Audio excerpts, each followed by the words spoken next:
Hello à vous et bienvenue dans ce live numéro 52.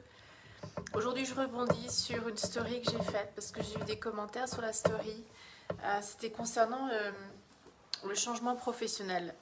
Alors j'ai déjà dit plusieurs fois, moi j'ai quitté un job hyper sécure pour vivre de ma pépite. Voilà, parce que c'est voilà, c'est ce qui crie en moi, j'avais pas d'autre choix que de l'écouter. Et ça, c'est en fait hyper challengeant. C'est ça aussi qu'il faut comprendre. Moi, j'ai pas fait une reconversion professionnelle. J'étais pas dans un besoin urgent de changer de boulot, pas du tout. J'ai choisi de m'écouter moi parce que j'avais la possibilité d'avoir n'importe quel poste dans la boîte dans laquelle j'étais avant.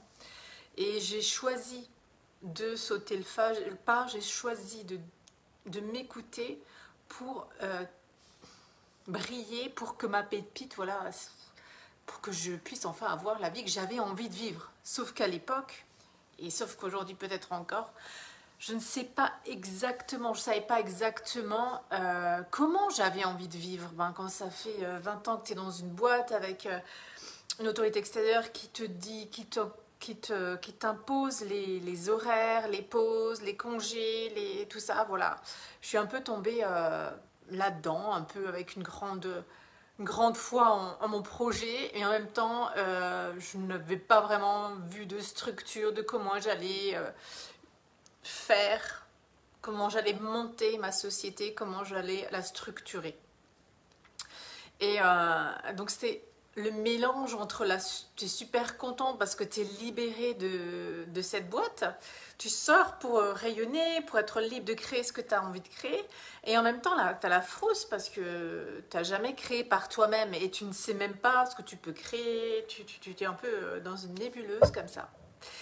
Et je vous raconte l'histoire parce que je trouve que c'est quand même intéressant de partager aussi ce qui se passe à l'intérieur de nous. On part d'une boîte dans laquelle on est certain qu'à chaque fin de mois, on a un salaire. Et là, on va se lancer dans le grand vide. C'est le saut de la falaise sans parachute. Et c'est ça qui est courageux, ambitieux et en même temps où tu as hyper la frousse, quoi.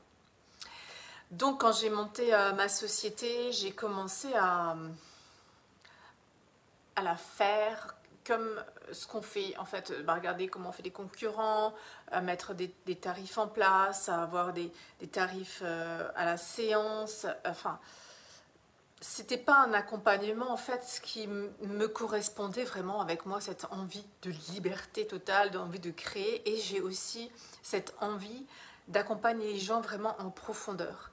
Et accompagner les gens avec 2 rendez-vous par mois, pour moi c'était pas, on n'allait pas assez dans le changement, ça n'allait pas assez vite, ça n'allait pas assez en profondeur.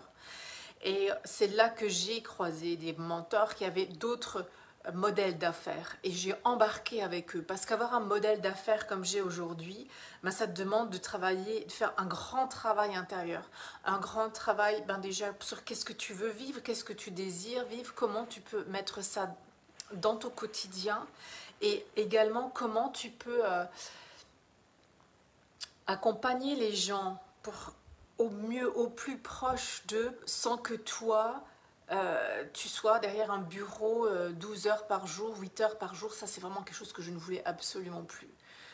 Je voulais quelque chose, mon modèle d'affaires, un modèle d'affaires léger, pour moi, rapide, pointu, où on va vraiment en détail et où je suis tout le temps avec la personne pour qu'elle puisse, elle aussi, transcender rapidement tout ce qui la bloque aujourd'hui, pour être cette femme qu'elle a envie d'être, pour toucher ses désirs. Tout ça pour dire que voilà, au début, même quand tu changes de job, si tu écoutes ton cœur, tu fais le saut, tu sautes de la falaise sans parachute, parce qu'en fait, au final, c'est l'entrepreneuriat, pour moi, c'était l'inconnu total. Mais j'ai sauté dedans et je me suis fait accompagner par des mentors. C'était le message que je voulais vous faire passer aujourd'hui. D'abord, se positionner en fait. Positionner, s'écouter. Voilà, je sens que c'est ça qu'il faut que je fasse. Et ensuite partir avec quelqu'un qui a déjà fait le chemin, ça va beaucoup plus vite pour vous. osez, mesdames, osez vous positionner dans votre job, osez vous positionner dans vos vies, dans votre couple, avec vos enfants, dans tous les espaces que vous pouvez. C'est le message du jour. Je suis là pour vous en message privé si vous avez envie d'échanger avec moi sur ce sujet. En attendant, je vous souhaite une belle soirée et à demain.